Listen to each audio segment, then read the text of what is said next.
অনিরুদ্ধ আর টোটো দাদা তো যেতেই চাইছিল না ওখানে। আরে ওখানে গিয়ে রিয়েলাইজ করেছিল তোমরা। বন্দি দিদি, এতক্ষণ পরে তোমার বাড়িতে আসার সময় হলো। মা কত চিন্তা করছিল, এতক্ষণ জেগে বসেছিল। বড় বৌদিও কতবার ফোন করেছে, একবারও ফোন ধরোনি। কি করো বলো তো, বুঝতে পারি না। বিজলি মাসি, তোমাদের এই জিনিসগুলোই না আমার ভালো লাগে না। আমি তো একা বেরোইনি, আমার সঙ্গে অনিরুদ্ধ, মনি, ডোডো দাদা সবাই গেছিল। তাহলে তোমরা আমাকে নিয়ে চিন্তায় মেতে উঠেছো কেন বলো তো? ও মা মুন্নি দিদি, এমন করে কেন বলছো বলো তো? আমরা তোমাকে কত ভালোবাসি, তাই তো তোমার জন্য এত চিন্তা করি। ভালোবাসা সেটা আমিও জানি, আমিও তোমাদেরকে ভালোবাসি, সেই জন্যই তোমাদের কথা শুনে চলি। কিন্তু তোমাদেরকে একটা কথা বুঝতে হবে, আমি অনেক বড় হয়েছি, এটা জেম্মার ঠাম্মি তুমি দুজনকে বোঝাও। এই তো আমি তো একা যাইনি, ওরাও তো আমার সঙ্গে গেছিল। তোমরা কেউ তো একবার ওদেরকে ফোন করোনি। আর বিজলি মাসি, আমি এখনো দেখছি তুমি আমাকেই কোয়েশ্চেন করছো। তোমরা এরকম কেন করো বলো তো? আমি তো কাম ডাউন, তুমি টেনশন করো না, আমি ঠাম্মির সাথে নিজে কথা বলবো। আর বিজলি মাসি, তুমি আন্টিকে বলে দিও বাড়িতে সবার মন মেজাজ ভালো ছিল না বলে আমি সবাইকে নিয়ে ডিনার করতে গেছিলাম। ঠিক আছে, বলে দেবো। মনে তুই কেন এত রাগ করিস বলতো? যা, ঘরে গিয়ে শুয়ে পড়, কেউ কিচ্ছু বলবে না। চল ডোডো, আমরাও ঘরে যাই। হ্যাঁ, good night. Good night. Good night. Good night Srijani, আমিও আসছি।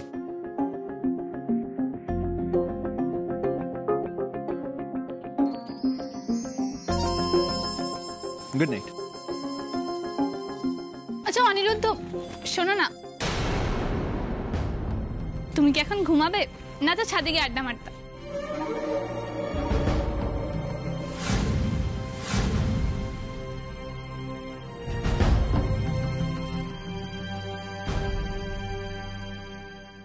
এখন সৃজনী, আসলে অনেকটাই দেরি হয়ে গেছে।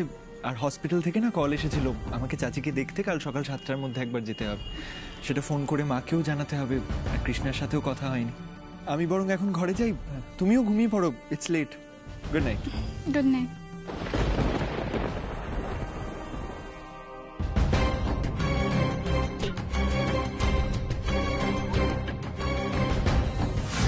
কাল সকালেই তোমায় ফলো করে ওই লক্ষ্মী চাচিকে খুঁজে বের করব আমি। তারপর আমিও দেখব সে আমার কি করে ওকে বাঁচায় আর নিজের ছেলেকে খুঁজে পায়।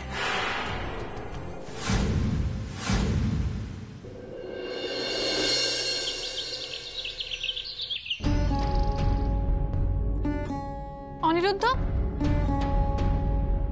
অনিরুদ্ধ, তুমি কি কোথাও যাচ্ছ? হ্যাঁ সৃজনী, আমার একটু কাজে বেরোতে হবে। ও রাইট, তুমি আমাকে কাল রাতে বলেছিলে if you want I can drive you there, তোমার হেল্প হবে। না, আসলে চাচিকে না হসপিটাল থেকে একটা জায়গায় শিফট করা হচ্ছে, আমি ওখানেই যাচ্ছি। তাছাড়া তোমারও তো সকালে জিম থাকে, সেটা মিস করার কোনো দরকার নেই। আমি যাই। না,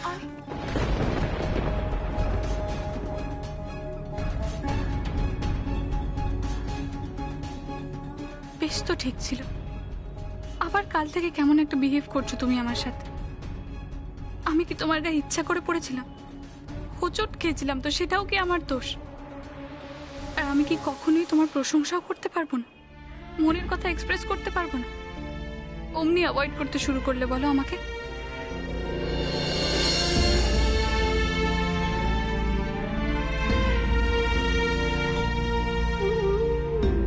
আমি জানি অনিরুদ্ধ, বুঝতে পারি তুমি আমাকে পাত্তা দিতে চাও না।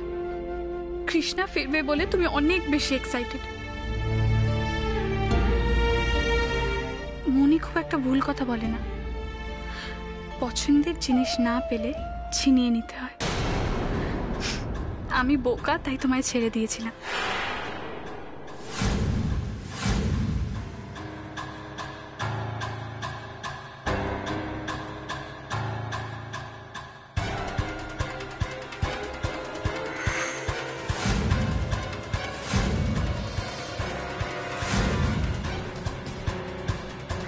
অনিরুদ্ধ, তুমি কি বুঝতে পারো না আমার তোমার সঙ্গে আলাদা কথা বলতে ভালো লাগে? সৃজনী, তুমি যে ভালো লাগার কথাটা বলছো সেটা দুপক্ষেরই থাকা দরকার। আমি তোমাকে আগেও বলেছিলাম, যে কোনো সত্যি তুমি যত তাড়াতাড়ি অ্যাকসেপ্ট করবে ততই ভালো।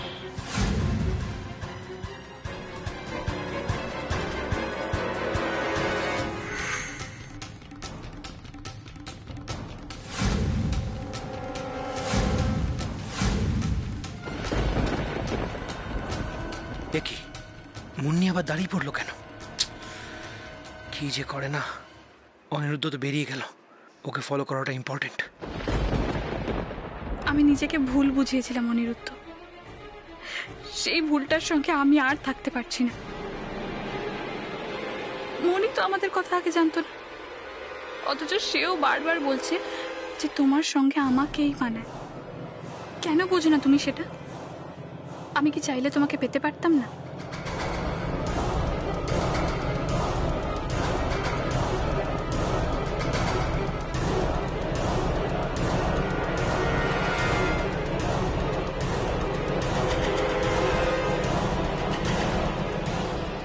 আমি যদি এখনো চেষ্টা করি আমি তোমাকে পেতে পারি।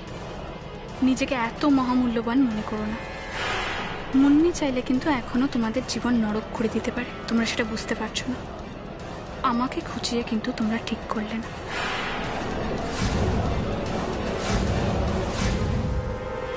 কিরে মুন্নি, সকাল সকাল এখানে? সেই উত্তর তো আমি তোমায় দেবো না। এই, সব সময় বেকাতারে কথা বলবি না। আমি কিন্তু তোর বাবা, একটু সম্মান আশা করি। সেটাই তো সমস্যা। বাজে কথা না একদম বলবি না। যা আর একটু ঘুমো। হ্যাঁ ঘুমোই, এমনি তো যাদের পছন্দ না তাদের মুখ দেখতেও ভালো লাগে না।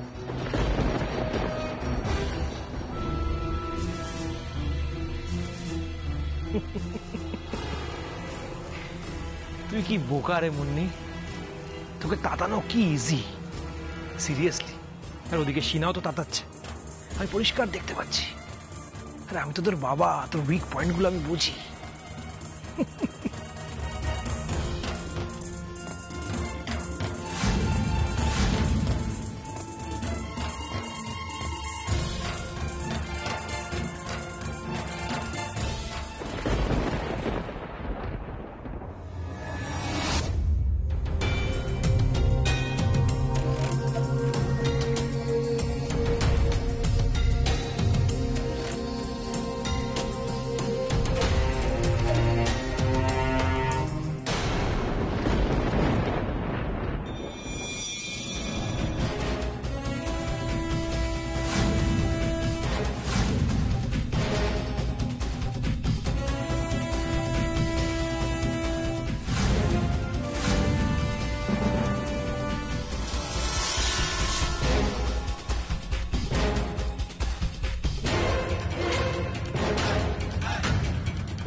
কেমন আছেন উনি এখন?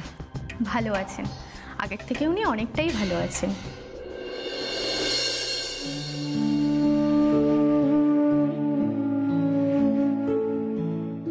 চাচি, চাচি, চাচি, এখন কেমন আছেন? हाँ बेटा, अभी ठीक हूँ। बहू, किसने बिटिया? মা আর কৃষ্ণা এখানেই আসবে, আপনার সঙ্গে দেখা হবে। কৃষ্ণের গানের কম্পিটিশন ছিল জানেন তো? उसका गले में सरस्वती है और গান সবাইকে খুব ভালো লাগবে। আপনি একদম ঠিক বলেছেন চাচি, কৃষ্ণার আওয়াজ সবার খুব ভালো লেগেছে। ও জয়ী হয়েছে। हाँ? जीत गई, मेरी कृष्णा बिटिया जीत गई। भगवान। হ্যাঁ চাচি, কৃষ্ণা জিতে গেছে। ওরা এখানেই আসছে, আপনার সঙ্গে দেখা হবে।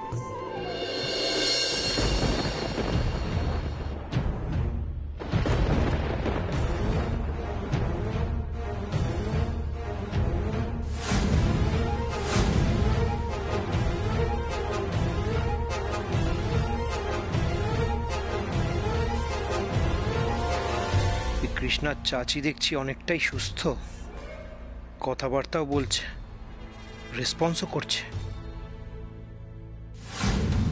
শ্যামা যখন এখানে আসবে ওর সঙ্গে শিবাও নিশ্চয়ই থাকবে।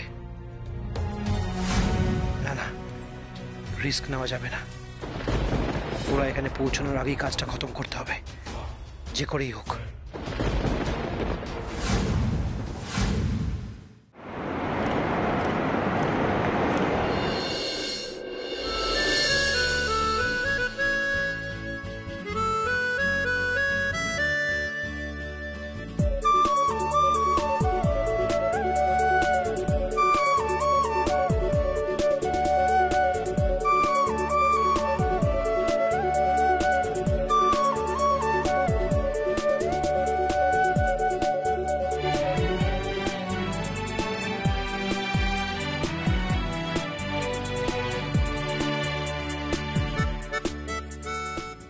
কৃষ্ণা, হ্যাঁ মা।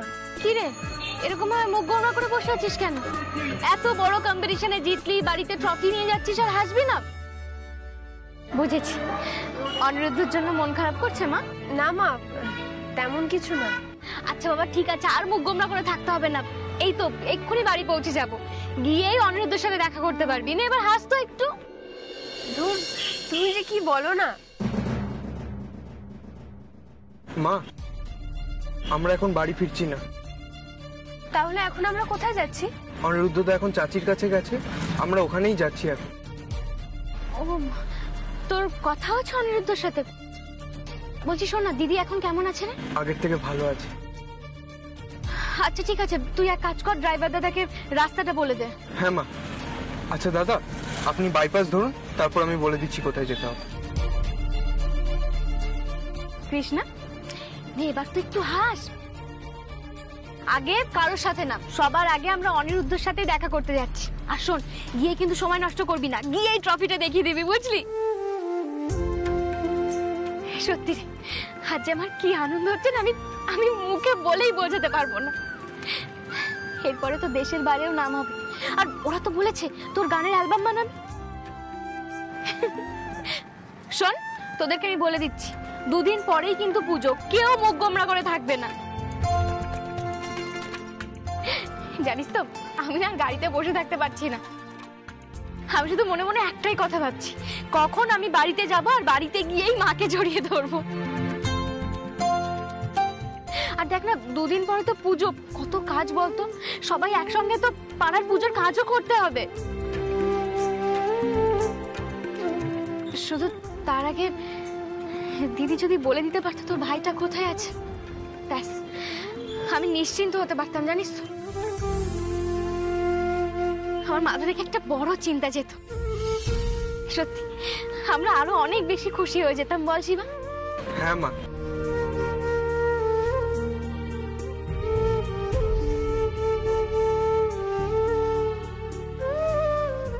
কি জানি তুমি সদয় হবে কিনা কৃষ্ণ। দেখো ঠাকুর, দিদির যেন সবকিছু মনে পড়ে যায়, আমি যেন আমার ছেলেটাকে ফিরে পাই। হ্যাঁ, মানে আপনি ঠিক বলছেন তো, এটা লিগালি হয়। ওকে ওকে, হ্যাঁ, থ্যাংক ইউ। ডোডো, আমি জাস্ট রেজিস্ট্রারের সাথে কথা বললাম, উইদাউট নোটিসও বিয়ে করা যায় বললো। আর ওইটা অবশ্য 1 বছর ভ্যালিড, কিন্তু তারপর তো সোশ্যাল ম্যারেজ, রেজিস্ট্রি সবই কিছু করা যায়। কিন্তু সিনা, আর কিন্তু করো না তো, আমাদের রেজিস্ট্রিটা একবার হয়ে গেলে কি ভালো হবে বলো তো। আর এই পুজোর আগে সোশ্যাল ম্যারেজ করা সত্যি খুব difficult, I can understand, but একবার রেজিস্ট্রিটা হয়ে গেলে সবাই আমাকে তোমার ওয়াইফ হিসাবে ইন্ট্রোডিউস করাতে পারবে, রাইট? তারপর না হয় 1 বছরের মধ্যে আমাদের সোশ্যাল ম্যারেজটা করে নেওয়া যাবে। এতে অসুবিধা কি আছে বেবি? প্লিজ নেক্সট উইকের মধ্যে একটা ডেট ফিক্স করে আমরা বিয়েটা করে ফেলি, please Dodo, please okay please. Okay okay okay fine, but তুমি প্লিজ আমার কথাটা একটু শোনো। এর মধ্যে কথা শোনার কি আছে বলো তো? তুমি যে আমার ইমোশনটা কেন বোঝো না আমি জানি না। আচ্ছা, আমি কি তোমার কেউ নই? এই বাড়ির লোকেরাই সব। সিনা সিনা প্লিজ এরকম ভেবো না। দেখো, তুমি তো জানো তুমি আমার জন্য কি, বাট বাড়ির এমন একটা সিচুয়েশন, আমি লুক ডোডো, আমি প্রথমবার তোমার ফ্যামিলির সাথে পুজো এনজয় করব, আর সেটা এই বাড়ির বউ হিসাবে করলে আমি বেটার ফিল করব। Why don't you understand Dodo? Believe me Dodo, এইবারের পুজো নিয়ে আমি খুব এক্সাইটেড। পুজোর মেজাজের মধ্যে এই বাড়ির আমি একজন হয়ে উঠবো, কত ভালো হবে বলো তো? কিন্তু সিনা, ছোট কাম্মা তো এখনো ফেরেনি। দেখো, এত কিছুর পর কৃষ্ণা গানের কম্পিটিশনটা জিতেছে, এটা খুব ভালো খবর। আচ্ছা, ছোট কাম্মা ফেরা পর্যন্ত একটু ওয়েট করে যাও, একটু। দেখো, ঠাম্মিও তো এটাই চায় যে ছোট কাম্মা এলে আমরা সবাই মিলে আলোচনা করে একটা ডিসিশনে আসি।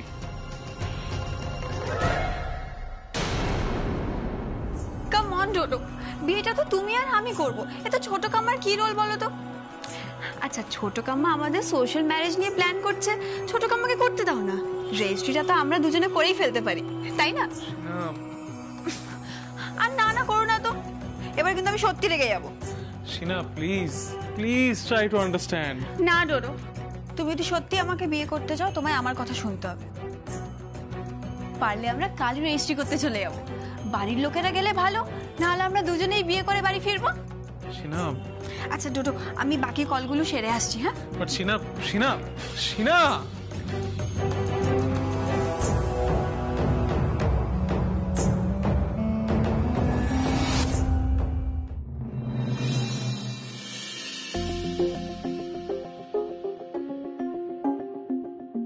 গুড মর্নিং মেসুমণি। Good morning. কি সকাল সকাল কাগজ পড়লে চলবে? আচ্ছা, পাড়ার পুজোর মিটিং এর ব্যাপারে কোনো কথাবার্তা হলো? না অরুণ, এখনো তো সেরকম কিছু শুনিনি। সে কি, পুজো তো সামনে চলে এলো, কে ক্যাশিয়ার হবে কে সেক্রেটারি হবে সেগুলো তো ঠিক করে ফেলতে হবে। হ্যাঁ, ওরা তো শ্যামাকে প্রেসিডেন্ট ভেবেই রেখেছে, কিন্তু বাদবাকি পোস্টগুলো নিয়ে তো দেখুন, বাবার অবর্তমানে এই বাড়ি থেকে যে কেউ প্রেসিডেন্ট হতে পারে, অসুবিধে নেই, কিন্তু বাদবাকি পদগুলো তো ফাঁকা রাখা চলবে না, সেগুলো তো ঠিক করে ফেলতে হবে। হ্যাঁ, পাড়ার ছেলেরা খোঁজ করছিল শ্যামার, আমি বললাম যে আজকেই ফিরছে। আমি তো শুনেছিলাম ওদের ভোরের ফ্লাইট, এতক্ষণে তো পৌঁছে যাবার কথা। ফ্লাইটে উঠেছে তো? জেঠুমনি শুধু ফ্লাইটে ওঠেনি, কলকাতায় ল্যান্ডও করে গেছে। আমি ভাবলাম হয়তো ফ্লাইট ডিলে করছে। মেসুমণি, শুনেছেন তো কৃষ্ণা এবারও উইনার হয়ে ফিরছে? হ্যাঁ হ্যাঁ দিদি ভাই, এবার কিন্তু কৃষ্ণার অ্যাওয়ার্ডগুলো সাজানোর জন্য বেশ বড় দেখে একটা শোকেস বানাতে হবে, কেমন? ফাইনালি সব বাধা বিপত্তি পেরিয়ে বাড়ি ফিরছেন শ্যামা চৌধুরী। ফিরে এলেই আবার নতুন করে নাটক শুরু হবে। প্রথমেই এসে দেখবে ওনার ঘর থেকে আমি ওনাকেই বের করে দিয়েছি। বলছিলাম মেসুমণি, শ্যামা ফিরলে ওকে কয়েকটা কথা বুঝিয়ে বলতে হবে। অরুণ, তুমি বোধহয় ওই ঘরের ব্যাপারটা নিয়ে কথা বলতে চাইছো, তাই তো? হ্যাঁ, সিনা তো এখন ওর ঘরেই আছে, তারপর বিয়ে করে ওরা দুজন ওই ঘরেই থাকতে চায়। ওরা তো নিজেদের মতো করে অলরেডি ঘরটা সাজিয়ে নিয়েছে। শ্যামা ফিরলে ও যেন আপত্তি না জানায়, সেটা আমাদের দেখতে হবে। দেখুন, ওরা নতুন জেনারেশন, ওদের চাহিদাগুলো তো আমাদেরও দেখা উচিত নাকি? এসব নিয়ে তুমি একদম ভেবো না অরুণ।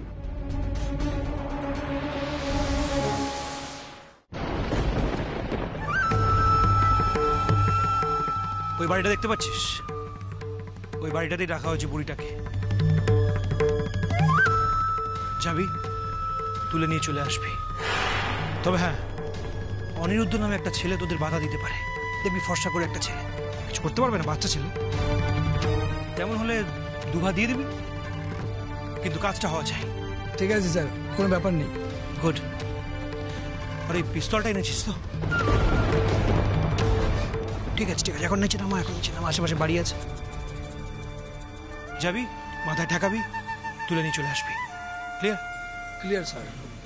স্যার শুধু আমাদের আরে হবে হবে, অশোক চৌধুরী যখন কথা দিয়েছে কথা রাখবে, চিন্তা করিস না। হ্যাঁ না, যা কাজে লেগে পড়। Okay sir. এই চ।